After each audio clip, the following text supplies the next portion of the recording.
కరీంనగర్ జిల్లా కేంద్రంలో నిర్మితమైన నూతన కలెక్టరేట్ కార్యాలయ భవనాన్ని రాష్ట్ర రవాణా బీసీ సంక్షేమ శాఖ మంత్రి పొన్నం ప్రభాకర్ పరిశీలించారు.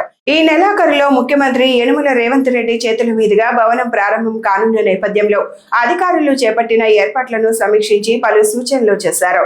ఈ కార్యక్రమంలో జిల్లా collector Chitra Mishra, Munnuru Kapu corporation chairman బొమ్మ శ్రీరామ్ చక్రవర్తి, సుడా చైర్మన్ కోమటిరెడ్డి నరేందర్ రెడ్డి, కార్పొరేటర్లు, అధికారులు మరియు ప్రజా ప్రతినిధులు పాల్గొన్నారు. మంత్రి పొన్నం ప్రభాకర్ మాట్లాడుతూ, గతంలో కలెక్టరేట్ నిర్మాణ పనులు ప్రారంభమైనప్పటికీ అనేక పనులు అసంపూర్తిగా ఉండిపోయాయని తెలిపారు. జిల్లా కలెక్టర్ చిత్రా మిశ్రా బాధ్యతలు స్వీకరించిన తర్వాత భవన నిర్మాణంపై ప్రత్యేక దృష్టి సారించి మిగిలిన పనులను ప్రభుత్వం దృష్టికి తీసుకెళ్లి పూర్తి చేయించారని పేర్కొన్నారు. గతంలో నిర్మాణ పనులు ప్రారంభమైనప్పటికీ చాలా పనులు మిగిలిపోయినటువంటి పరిస్థితుల్లో జిల్లా కలెక్టర్గా బాధ్యతలు చేపట్టిన తర్వాత చిత్రా మిశ్రా గారు దీని ప్రత్యేక శ్రద్ధ దీన్ని ఆపరేషన్ తీసుకోవాలని రావాలని మిగిలిపోయిన పనులన్నింటినీ ప్రభుత్వం దృష్టికి తీసుకొచ్చి వెంటనే ఆ పనులన్నీ పూర్తి చేయించి త్వరలో దీన్ని ఉపయోగించే దిశగా కార్యాచరణ తీసుకునే భాగంగా ఈ నెలలో వీలును బట్టి నెల చివరి వారంలోగా గౌరవ ముఖ్యమంత్రి గారు ఇక్కడికి వచ్చి ఈ కలెక్టరేట్ను ప్రజలకు అంకితం చేస్తారు. అదేవిధంగా తెలంగాణ తల్లి విగ్రహాన్ని కూడా ఆవిష్కరించి జాతీయ జెండాను కూడా ఆవిష్కరిస్తారు.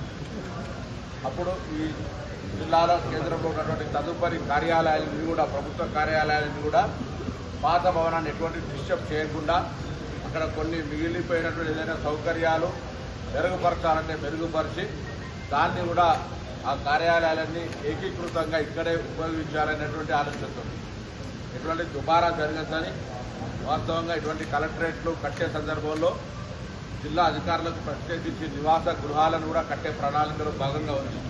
కానీ ఇప్పటికే గతంలో నిర్మించబడినటువంటి జిల్లా అధికార గృహాల కాంప్లెక్స్ ఉన్నటువంటి పరిస్థితుల్లో సరిపోతుంది. అది చాలా బాగుంది, దాన్ని వాడుకోవడం జరుగుతుంది. అటువంటి దుర్వినియోగం ఎక్కువ నిరుపయోగంగా అంటే మిస్యూజ్ చేయొద్దు అనే ఆలోచనతో అటువంటి కొత్తది కూడా కట్టే ఆలోచన చేయడం లేదు. ఈరోజు వాటిని వినియోగించి జిల్లా అధికారులు వాటిని వినియోగించి ఇవ్వడం కావచ్చు, సన్న బియ్యం ఇవ్వడం కావచ్చు, 200 యూనిట్ల కరెంట్ ఇవ్వడం కావచ్చు, ఉచిత బస్సు కావచ్చు, ఆ విధంగా రాబోయే కాలంలో పెన్షన్లు ఇచ్చే కార్యక్రమం కావచ్చు, రైతాంగ ధాన్య కొనుగోలు కావచ్చు, గృహ నిర్మాణం ఫస్ట్ ఫేజ్ అయినటువంటి ఇళ్ల నిర్మాణం పూర్తి చేయడం కావచ్చు, మళ్ళీ కొత్త సెకండ్ ఫేజ్ ఇందిరామని ఇచ్చే కార్యక్రమం కావచ్చు, మున్సిపల్లో ఉన్నటువంటి సమస్యలు కావచ్చు, అన్ని రకాల అంశాలకు జిల్లా కేంద్రం పరిపాలనా కేంద్రంగా జిల్లా అభివృద్ధి ఈ రాష్ట్రంలోనే మరి 33 జిల్లాల్లో కరీంనగర్ నెంబర్ వన్గా ఉంచడానికి రాజకీయాలకు అతీతంగా చారిత్రాత్మకమైనటువంటి కరీంనగర్ ఈ గడ్డను అగ్రభాగాన్ని నిలబెట్టుకోవడానికి ఇరిగేషన్ పరంగా కావచ్చు,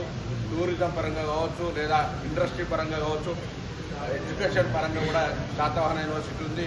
అందులో లా కాలేజు, అదేవిధంగా ఎల్ఎల్ఎం కాలేజీతో పాటుగా ఫార్మసీ కాలేజీలతో పాటుగా అన్ని కోర్సులను కూడా మరి తీసుకొని వచ్చి ఆ యూనివర్సిటీ 10 సంవత్సరాలుగా ఒక్క కోర్సు కూడా రానటువంటి మళ్ళీ యూనివర్సిటీ కూడా ఎడ్యుకేషన్ పరంగా అటు మెడికల్ కాలేజీతో పాటుగా హాస్పిటల్, అదేవిధంగా టీచింగ్ హాస్పిటల్గా దాన్ని అప్గ్రేడ్ చేయడం కావచ్చు, ఈ విధంగా వైద్య, విద్య తదితర అన్ని అంశాల లోపల మరి గౌరవ ముఖ్యమంత్రి రేవంత్ రెడ్డి గారి నాయకత్వంలో ఈ జిల్లాకు సంబంధించిన నేను కానీ, శ్రీధర్ బాబు గారు కానీ, లక్ష్మణ్ కుమార్ గారు కానీ, తదితర శాసనసభ్యులు, మా ప్రజలందరూ కూడా కలిసి ప్రజల యొక్క సమస్యల్ని పరిష్కరిస్తూ అభివృద్ధి చేస్తూ అగ్రభాగాన్ని నిలబెట్టే ప్రయత్నం చేస్తున్నామన్నమాట మనం చెప్తాం.